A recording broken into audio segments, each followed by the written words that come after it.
ಮೋಹನ್ ಅಗರ್ವಾಲ್ ಜಿಯವರು ಬೆಂಗಳೂರಿನಲ್ಲಿ ಶಾಸಕರ ಮತ್ತು ಸಂಸದರ ಸಭೆಯನ್ನು ಪಕ್ಷದ ಸಂಘಟನೆಯ ಕುರಿತು ಕರೆದಿದ್ದು ಕೇಳಿದ್ವಿ. ಇದರಿಂದ ಒಂಥರ ಆಘಾತ ಆಯಿತು. ಯಾಕೆಂತ ಹೇಳಿದ್ರೆ ಕೇವಲ ಇದು ಪಾರ್ಟಿ ಮೀಟಿಂಗ್ ಕರೆದಿದ್ದಾರೋ ಅಥವಾ ಶಾಸಕಾಂಗ ಸಭೆ ಕರೆದಿದ್ದಾರೋ ಅನ್ನೋದು ಒಂದು ಕ್ವಶನ್ ಮಾರ್ಕ್ ಆಯಿತು. ಅದರ ಜೊತೆಗೆ ಈಗೇನು 65 ಜನರ ಶಾಸಕರ ಸಭೆ ಕರೆದಿದ್ದಾರೆ, ಇನ್ನು 148 ಜನ ಸೋತಂತ ಅಭ್ಯರ್ಥಿಗಳನ್ನ, ಮಾಜಿ ಶಾಸಕರುಗಳನ್ನ, ಮಾಜಿ ಸಚಿವರುಗಳನ್ನು ಕೂಡ ಬಿಟ್ಟು ಕರೆದಿರೋದು ಬಹಳ ಒಂದು ದುರಂತ. ಏಕೆಂತ ಹೇಳಿದ್ರೆ ಕೇವಲ 65 ಜನರಿಂದ ಸರ್ಕಾರ ಮಾಡಲಿಕ್ಕೆ ಆಗೋದಿಲ್ಲ, ಮತ್ತೆ 65 ಜನರಿಂದ ಮಾತ್ರ ಪಾರ್ಟಿ ಕಟ್ಟಕ್ಕೆ ಆಗೋದಿಲ್ಲ. ಅದಕ್ಕೆ ಎಲ್ಲ 224 ಕ್ಷೇತ್ರದ ಮಾಜಿ ಇರಬಹುದು, ಹಾಲಿ ಇರಬಹುದು, ಎಲ್ಲರನ್ನೂ ಒಟ್ಟಿಗೆ ಕರೆದಿದ್ರೆ ಬಹಳ ಚೆನ್ನಾಗಿತ್ತು. ಆ ನಿಟ್ಟಿನಲ್ಲಿ ನಮ್ಮ ಅನಿಸಿಕೆಗಳನ್ನು ಹೇಳಲಿಕ್ಕೆ ನಮಗೆ ಅವಕಾಶ ವಂಚಿತರನ್ನಾಗಿ ಮಾಡಿದ್ದಾರೆ. ಈ ದೃಷ್ಟಿಯಿಂದ ನಾವೆಲ್ಲ ಸಭೆ ಸೇರಿ ನಮ್ಮ ಡಾಕ್ಟರ್ ರಾಧಾಮೋಹನ್ ಅಗರ್ವಾಲ್ ಜಿ ಅವರಿಗೆ ಒಂದು ಮೆಸೇಜ್ ಅನ್ನು ಕೊಟ್ಟಿದ್ದೇವೆ. ನಾವೆಲ್ಲ ತಮ್ಮನ್ನು ಭೇಟಿ ಆಗಬೇಕು, ನಮ್ಮ ಅನಿಸಿಕೆಗಳನ್ನು ಹೇಳಬೇಕು ಅಂತೇಳಿ ಅವರಲ್ಲಿ ಮೆಸೇಜ್ ಕಳಿಸಿದ್ದೇವೆ. ಅವರ ಒಂದು ಒಪ್ಪಿಗೆ ಬಂದ ನಂತರ ಅವರನ್ನು ಹೋಗಿ ಭೇಟಿ ಮಾಡಿ ರಾಜ್ಯದಲ್ಲಿ ನಡೆಯುವಂತಹ ವಿದ್ಯಮಾನಗಳ ಬಗ್ಗೆ ಅವರ ಗಮನಕ್ಕೆ ತರುವಂತಹ ಕೆಲಸವನ್ನು ಇವತ್ತು ನಾವು ಮಾಡಬೇಕು ಅಂತ ಎಲ್ಲ ತೀರ್ಮಾನ ಮಾಡಿದ್ದೀವಿ. ಇದು ಬಹಳ ತುರ್ತು ಕರೆಯಾಗಿದೆ. ತಕ್ಷಣ ಇದ್ದಕ್ಕಿದ್ದಾಗೆ ಬೆಳಗ್ಗೆ ಎಷ್ಟೋ ಜನ ಪೇಪರ್ ನೋಡಿ ಬಂದಿದ್ದಾರೆ, ಕೆಲವು ಟಿವಿ ನ್ಯೂಸ್ ನೋಡಿ ಬಂದಿದ್ದಾರೆ. ಹಾಗಾಗಿ ಇವತ್ತು 30-32 ಜನ ನಾವು ಎಲ್ಲ ಸೇರ್ಕೊಂಡಿದ್ದೇವೆ. ಇದು ಒಂಥರ ಬಹಳ ಅವಮಾನ ಇದೆ. ನಮ್ಮ ಮಾಜಿ ಶಾಸಕರುಗಳಿಗೆ, ಮಾಜಿ ಸಚಿವರುಗಳಿಗೆ ಒಂಥರ ಅವಮಾನ ಆಗಿದೆ. ನಮ್ಮನ್ನು ಬಿಟ್ಟು ಮಾಡ್ತಿರುವಂತಹ ಉದ್ದೇಶ ಏನು, ಯಾವ ಕಾರಣಕ್ಕಾಗಿ ನೀವು ನಮ್ಮನ್ನು ಬಿಟ್ಟಿದ್ದೀರಿ, ಅದು ಒಂದು. ಅದರ ಜೊತೆಗೆ ರಾಜ್ಯದಲ್ಲಿ ಈಗಾಗಲೇ ನಡೆಯುವಂತಹ ವಿದ್ಯಮಾನಗಳು ಎಲ್ಲ ಕಡೆಗೂ ಪ್ರತಿದಿನ ಚರ್ಚೆಗೆ ಬರ್ತಾ ಇದೆ. ಇದರಿಂದ ಈಗಾಗಲೇ ಸಾಕಷ್ಟು ಪಕ್ಷಕ್ಕೆ ಹಾನಿಯಾಗಿದೆ. ಇದನ್ನು ಇದೇ ರೀತಿ ಬಿಟ್ಕೊಂಡು ಹೋದ್ರೆ ಮುಂದಿನ ದಿನಗಳಲ್ಲಿ ಬಹಳ ದೊಡ್ಡ ಮಟ್ಟದಲ್ಲಿ ಪಕ್ಷಕ್ಕೆ ಇನ್ನು ಹಾನಿ ಆಗುತ್ತೆ. ಆ ಸಂಬಂಧವಾಗಿ ಅವ್ರ ಗಮನಕ್ಕೆ ನಾವು ಕೆಲವು ವಿಷಯಗಳನ್ನು ತರಬೇಕು ಅಂತೇಳಿ ಇವತ್ತು ನಾವೆಲ್ಲ ಸೇರಿದ್ದೇವೆ. ಮೋಹನ್ ಅಗರ್ವಾಲ್ ಜಿ ಅವರು ಬೆಂಗಳೂರಿನಲ್ಲಿ ಶಾಸಕರ ಮತ್ತು ಸಂಸದರ ಸಭೆಯನ್ನ ಪಕ್ಷದ ಸಂಘಟನೆಯ ಕುರಿತು ಕರೆದಿದ್ದು ಕೇಳಿದ್ವಿ. ಇದರಿಂದ ಒಂಥರ ಆಘಾತ ಆಯಿತು. ಯಾಕೆಂತ ಹೇಳಿದ್ರೆ ಕೇವಲ ಇದು ಪಾರ್ಟಿ ಮೀಟಿಂಗ್ ಕರೆದಿದ್ದಾರೋ ಅಥವಾ ಶಾಸಕಾಂಗ ಸಭೆ ಕರೆದಿದ್ದಾರೋ ಅನ್ನೋದು ಒಂದು ಕ್ವಶನ್ ಮಾರ್ಕ್ ಆಯಿತು. ಅದರ ಜೊತೆಗೆ ಈಗೇನು 65 ಜನರ ಶಾಸಕರ ಸಭೆ ಕರೆದಿದ್ದಾರೆ, ಇನ್ನು 148 ಜನ ಸೋತಂತ ಅಭ್ಯರ್ಥಿಗಳನ್ನ, ಮಾಜಿ ಶಾಸಕರುಗಳನ್ನ, ಮಾಜಿ ಸಚಿವರುಗಳನ್ನು ಕೂಡ ಬಿಟ್ಟು ಕರೆದಿರೋದು ಬಹಳ ಒಂದು ದುರಂತ. ಏಕೆಂತ ಹೇಳಿದ್ರೆ ಕೇವಲ 65 ಜನರಿಂದ ಸರ್ಕಾರ ಮಾಡಲಿಕ್ಕೆ ಆಗೋದಿಲ್ಲ, ಮತ್ತೆ 65 ಜನರಿಂದ ಮಾತ್ರ ಪಾರ್ಟಿ ಕಟ್ಟಕ್ಕೆ ಆಗೋದಿಲ್ಲ. ಅದಕ್ಕೆ ಎಲ್ಲ 224 ಕ್ಷೇತ್ರದ ಮಾಜಿ ಇರಬಹುದು, ಹಾಲಿ ಇರಬಹುದು, ಎಲ್ಲರನ್ನೂ ಒಟ್ಟಿಗೆ ಕರೆದಿದ್ರೆ ಬಹಳ ಚೆನ್ನಾಗಿತ್ತು. ಆ ನಿಟ್ಟಿನಲ್ಲಿ ನಮ್ಮ ಅನಿಸಿಕೆಗಳನ್ನು ಹೇಳಲಿಕ್ಕೆ ನಮಗೆ ಅವಕಾಶ ವಂಚಿತರನ್ನಾಗಿ ಮಾಡಿದ್ದಾರೆ. ಈ ದೃಷ್ಟಿಯಿಂದ ನಾವೆಲ್ಲ ಸಭೆ ಸೇರಿ ನಮ್ಮ ಡಾಕ್ಟರ್ ರಾಧಾಮೋಹನ್ ಅಗರ್ವಾಲ್ ಜಿ ಅವರಿಗೆ ಒಂದು ಮೆಸೇಜ್ ಅನ್ನು ಕೊಟ್ಟಿದ್ದೇವೆ. ನಾವೆಲ್ಲ ತಮ್ಮನ್ನು ಭೇಟಿ ಆಗಬೇಕು, ನಮ್ಮ ಅನಿಸಿಕೆಗಳನ್ನು ಹೇಳಬೇಕು ಅಂತೇಳಿ ಅವರಲ್ಲಿ ಮೆಸೇಜ್ ಕಳಿಸಿದ್ದೇವೆ. ಅವರ ಒಂದು ಒಪ್ಪಿಗೆ ಬಂದ ನಂತರ ಅವರನ್ನು ಹೋಗಿ ಭೇಟಿ ಮಾಡಿ ರಾಜ್ಯದಲ್ಲಿ ನಡೆಯುವಂತಹ ವಿದ್ಯಮಾನಗಳ ಬಗ್ಗೆ ಅವರ ಗಮನಕ್ಕೆ ತರುವಂತಹ ಕೆಲಸವನ್ನು ಇವತ್ತು ನಾವು ಮಾಡಬೇಕು ಅಂತ ಎಲ್ಲ ತೀರ್ಮಾನ ಮಾಡಿದ್ದೀವಿ. ಇದು ಬಹಳ ತುರ್ತು ಕರೆಯಾಗಿದೆ. ತಕ್ಷಣ ಇದ್ದಕ್ಕಿದ್ದಾಗೆ ಬೆಳಗ್ಗೆ ಎಷ್ಟೋ ಜನ ಪೇಪರ್ ನೋಡಿ ಬಂದಿದ್ದಾರೆ, ಕೆಲವು ಟಿವಿ ನ್ಯೂಸ್ ನೋಡಿ ಬಂದಿದ್ದಾರೆ. ಹಾಗಾಗಿ ಇವತ್ತು 30-32 ಜನ ನಾವು ಎಲ್ಲ ಸೇರ್ಕೊಂಡಿದ್ದೇವೆ. ಇದು ಒಂಥರ ಬಹಳ ಅವಮಾನ ಇದೆ. ನಮ್ಮ ಮಾಜಿ ಶಾಸಕರುಗಳಿಗೆ, ಮಾಜಿ ಸಚಿವರುಗಳಿಗೆ ಒಂಥರ ಅವಮಾನ ಆಗಿದೆ. ನಮ್ಮನ್ನು ಬಿಟ್ಟು ಮಾಡ್ತಿರುವಂತಹ ಉದ್ದೇಶ ಏನು, ಯಾವ ಕಾರಣಕ್ಕಾಗಿ ನೀವು ನಮ್ಮನ್ನು ಬಿಟ್ಟಿದ್ದೀರಿ, ಅದು ಒಂದು. ಅದರ ಜೊತೆಗೆ ರಾಜ್ಯದಲ್ಲಿ ಈಗಾಗಲೇ ನಡೆಯುವಂತಹ ವಿದ್ಯಮಾನಗಳು ಎಲ್ಲ ಕಡೆಗೂ ಪ್ರತಿದಿನ ಚರ್ಚೆಗೆ ಬರ್ತಾ ಇದೆ. ಇದರಿಂದ ಈಗಾಗಲೇ ಸಾಕಷ್ಟು ಪಕ್ಷಕ್ಕೆ ಹಾನಿಯಾಗಿದೆ. ಇದನ್ನು ಇದೇ ರೀತಿ ಬಿಟ್ಕೊಂಡು ಹೋದ್ರೆ ಮುಂದಿನ ದಿನಗಳಲ್ಲಿ ಬಹಳ ದೊಡ್ಡ ಮಟ್ಟದಲ್ಲಿ ಪಕ್ಷಕ್ಕೆ ಇನ್ನು ಹಾನಿ ಆಗುತ್ತೆ. ಆ ಸಂಬಂಧವಾಗಿ ಅವ್ರ ಗಮನಕ್ಕೆ ನಾವು ಕೆಲವು ವಿಷಯಗಳನ್ನು ತರಬೇಕು ಅಂತೇಳಿ ಇವತ್ತು ನಾವೆಲ್ಲ ಸೇರಿದ್ದೇವೆ. ಮೋಹನ್ ಅಗರ್ವಾಲ್ ಜಿ ಅವರು ಬೆಂಗಳೂರಿನಲ್ಲಿ ಶಾಸಕರ ಮತ್ತು ಸಂಸದರ ಸಭೆಯನ್ನ ಪಕ್ಷದ ಸಂಘಟನೆಯ ಕುರಿತು ಕರೆದಿದ್ದು ಕೇಳಿದ್ವಿ. ಇದರಿಂದ ಒಂಥರ ಆಘಾತ ಆಯಿತು.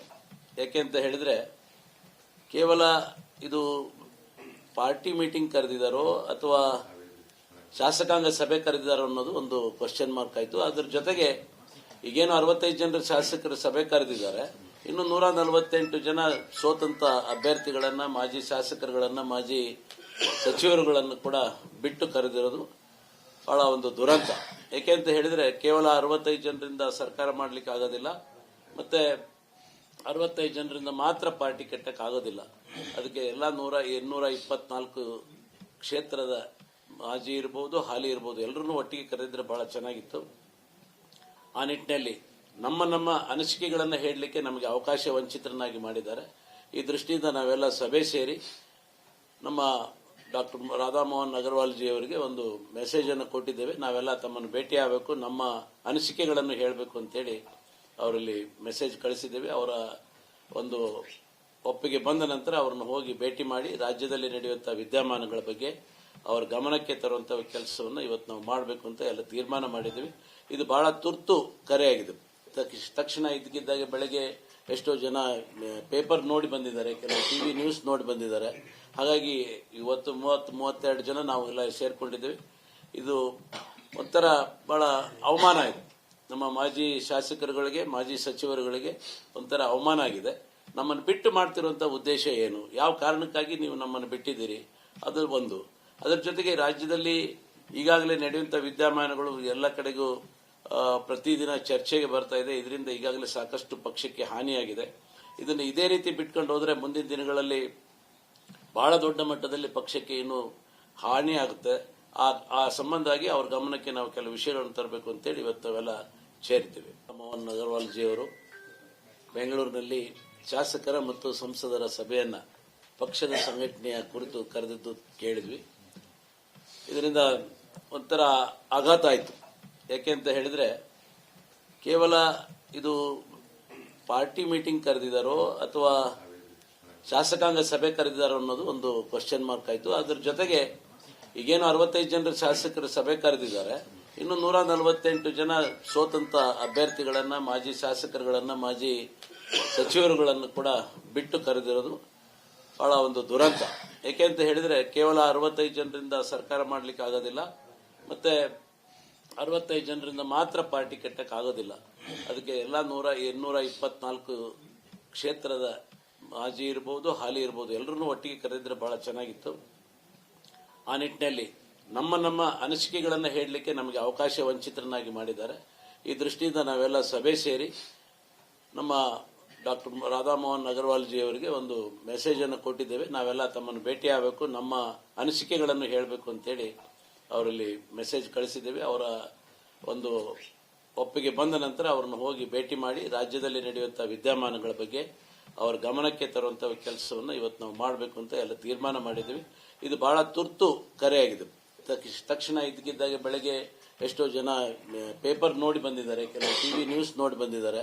ಹಾಗಾಗಿ ಇವತ್ತು 30-32 ಜನ ನಾವು ಎಲ್ಲ ಸೇರ್ಕೊಂಡಿದ್ದೇವೆ. ಇದು ಒಂಥರ ಬಹಳ ಅವಮಾನ ಇದೆ. ನಮ್ಮ ಮಾಜಿ ಶಾಸಕರುಗಳಿಗೆ, ಮಾಜಿ ಸಚಿವರುಗಳಿಗೆ ಒಂಥರ ಅವಮಾನ ಆಗಿದೆ. ನಮ್ಮನ್ನು ಬಿಟ್ಟು ಮಾಡ್ತಿರುವಂತಹ ಉದ್ದೇಶ ಏನು, ಯಾವ ಕಾರಣಕ್ಕಾಗಿ ನೀವು ನಮ್ಮನ್ನು ಬಿಟ್ಟಿದ್ದೀರಿ, ಅದು ಒಂದು. ಅದರ ಜೊತೆಗೆ ರಾಜ್ಯದಲ್ಲಿ ಈಗಾಗಲೇ ನಡೆಯುವಂತಹ ವಿದ್ಯಮಾನಗಳು ಎಲ್ಲ ಕಡೆಗೂ ಪ್ರತಿದಿನ ಚರ್ಚೆಗೆ ಬರ್ತಾ ಇದೆ. ಇದರಿಂದ ಈಗಾಗಲೇ ಸಾಕಷ್ಟು ಪಕ್ಷಕ್ಕೆ ಹಾನಿಯಾಗಿದೆ. ಇದನ್ನು ಇದೇ ರೀತಿ ಬಿಟ್ಕೊಂಡು ಹೋದ್ರೆ ಮುಂದಿನ ದಿನಗಳಲ್ಲಿ ಬಹಳ ದೊಡ್ಡ ಮಟ್ಟದಲ್ಲಿ ಪಕ್ಷಕ್ಕೆ ಇನ್ನೂ ಹಾನಿ ಆಗುತ್ತೆ. ಆ ಸಂಬಂಧವಾಗಿ ಅವ್ರ ಗಮನಕ್ಕೆ ನಾವು ಕೆಲವು ವಿಷಯಗಳನ್ನು ತರಬೇಕು ಅಂತೇಳಿ ಇವತ್ತು ಅವೆಲ್ಲ ಸೇರಿದ್ದೇವೆ. ನಮಸ್ಕಾರ, ಕರ್ನಾಟಕ ಪ್ರೈಮ್ ಟೈಮ್ಗೆ ಸ್ವಾಗತ. ನಾನು ಜಯಪ್ರಕಾಶ್ ಶೆಟ್ಟಿ. ಇಡೀ ಕರ್ನಾಡು ಇವತ್ತು ರೆಬೆಲ್ ಆಗಿ ನಿಂತಿದೆ. ಈ ಹಗರಣಗಳನ್ನು ಸದನದಲ್ಲಿ ಪ್ರಸ್ತಾಪ ಮಾಡಲು ಕೂಡ ಕಾಂಗ್ರೆಸ್ ಹಿಂದೇಟು ಹಾಕಿದ್ದೇಕೆ? ನಿಮ್ಗೆ ಸಂಬಳ ಅದಕ್ಕೆ, ನಿಮಗೆ ವಾಹನ ಅದಕ್ಕೆ, ನಿಮಗೆ ವೆಪನ್ ಅದಕ್ಕೆ, ನೀವು ಅದನ್ನು ಸೆರೆ ಹಿಡಬೇಕಾಗಿತ್ತು. ನೀವು ವಿದ್ಯುತ್ ಬರ ಇದೆ ಅಂತ ಹೇಳ್ತಾ ಇದ್ದೀರಿ, ಎಲ್ಲಿ ಬರ ಇದೆ ನೀವು ಹೇಳಬೇಕು. ಪಾಕಿಸ್ತಾನ್ ಆಕ್ಯುಪೈಡ್ ಕಾಶ್ಮೀರ್ ಅದು ಎಂದೆಂದಿಗೂ ನಮ್ಮದು. 40 ಮೆಷಿನ್ಗಳು ತಂದಿತ್ತು ನೋಟ್ ಎಣಿಸುವುದಕ್ಕೆ, ಅದೇ ಹಾಳಾಯಿತು. ಮಥುರಾದ ಗಲಾಟೆ ಇದೆಯಲ್ಲ, ಅದು ಸ್ಥಳೀಯವಾಗಿ ಕೂತು ಪರಿಹರಿಸಬಹುದಾದಂಥ ಕಾನೂನಿದೆ. ಗ್ಯಾರಂಟಿ ಯೋಜನೆಯಿಂದ ನಷ್ಟ ಆಗಿದೆ, ಲಾಭ ಆಗಿದೆ, ದಯವಿಟ್ಟು ಹೇಳಿ. Dawood Ibrahim most wanted criminal ಯಾವಾಗಾದ ಅಂದರೆ ಇಲ್ಲಿ ತನಕ ಭಾರತ ದೇಶದಲ್ಲಿ ಓರ್ವ ದಲಿತ ಪ್ರಧಾನಿಯಾದಂಥ ಇತಿಹಾಸವೇ ಇಲ್ಲ. ರಿಪಬ್ಲಿಕ್ ವರ್ಲ್ಡ್ ಆಪ್ ಇದು ಕೇವಲ ಅಪ್ಲಿಕೇಶನ್ ಅಲ್ಲ, ಸಮಗ್ರ ಸುದ್ದಿಗಳ ಸಂಪರ್ಕ ಮಾರ್ಗಕ್ಕೆ ಕ್ರಾಂತಿಕಾರಿ ಬದಲಾವಣೆ.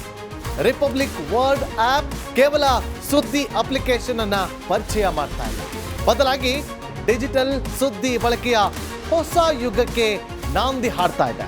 ಇದೊಂದು ಬ್ರೇಕಿಂಗ್ ನ್ಯೂಸ್, ಪ್ರಭಾವಶಾಲಿ ಕಾರ್ಯಕ್ರಮಗಳಿಗೆ ಗಟ್ಟಿಯಾದ ವೇದಿಕೆ. ರಿಪಬ್ಲಿಕ್ ವರ್ಡ್ ಅಪ್ಲಿಕೇಶನ್ ಈಗ ಲೈವ್ ಆಗಿದೆ. ಗೂಗಲ್ ಪ್ಲೇ ಸ್ಟೋರ್ ಮತ್ತು ಆಪಲ್ ಆಪ್ ಸ್ಟೋರ್ ಎರಡರಲ್ಲೂ ಲಭ್ಯವಿದೆ. ಈಗಲೇ ಡೌನ್ಲೋಡ್ ಮಾಡಿ.